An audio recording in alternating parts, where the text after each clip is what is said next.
இயேசுவில் மிகவும் பிரியமான சகோதர சகோதரிகளே, ஆசீர்வாதமான இந்த காலை வேளையில் உங்களை அன்புடன் வாழ்த்துகிறேன்.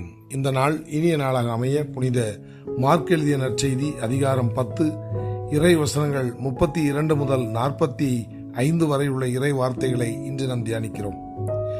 இன்றைய நற்செய்தி பகுதியில் யோவான் யாக்கோபு என்கிற இந்த 2 சகோதரர்களும் ஆண்டவராகிய இயேசு கிறிஸ்துவை அணுகி விண்ணப்பம் ஒன்றை அவரிடத்தில் வைக்கிறார்கள்.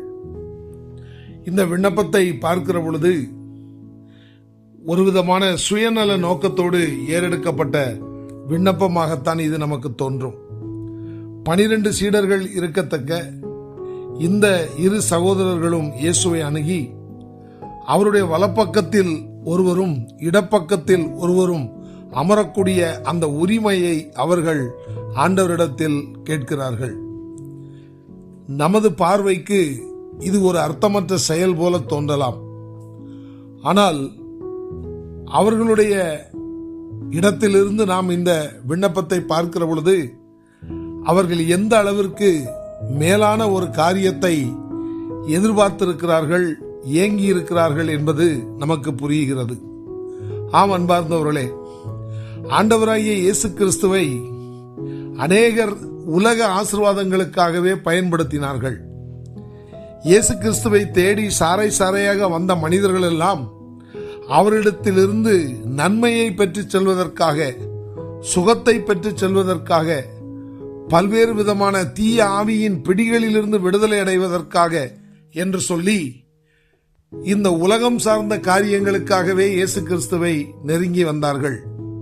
ஆனால் இந்த யோவானும் யாக்கோபுமோ முற்றிலும் மாறுபட்டவர்களாய் இந்த மண்ணுலகு சம்பந்தப்பட்ட எந்த ஒரு ஆசீர்வாதமும் தங்களுக்கு இயேசு கிறிஸ்துவிடத்திலிருந்து தேவையில்லை என்பதை உறுதிப்படுத்தியவர்களாய் விண்ணக ஆசீர்வாதத்தை எதிர்பார்த்து அவர்கள் வேண்டுதல் வைப்பதை நாம் பார்க்கிறோம்.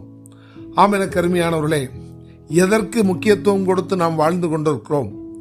இன்றைய நாட்களிலே இந்த உலக ரீதியான ஆசீர்வாதங்களை அனுபவிக்கவும், இந்த உலக ரீதியான நன்மைகளில் நாம் செழித்தோங்கவும் மிகுந்த ஆவல் கொண்டவர்களாய் நாம் காணப்படுகிறோம். ஆனால் இந்த மண்ணுலக வாழ்க்கைக்கு பிறகு இருக்கிற அந்த விண்ணுலக வாழ்க்கையை குறித்து நாம் நினைத்து பார்க்கிறோமா என்று பார்த்தால் அது ஒரு கேள்விக்குறியாகவே காணப்படுகிறது.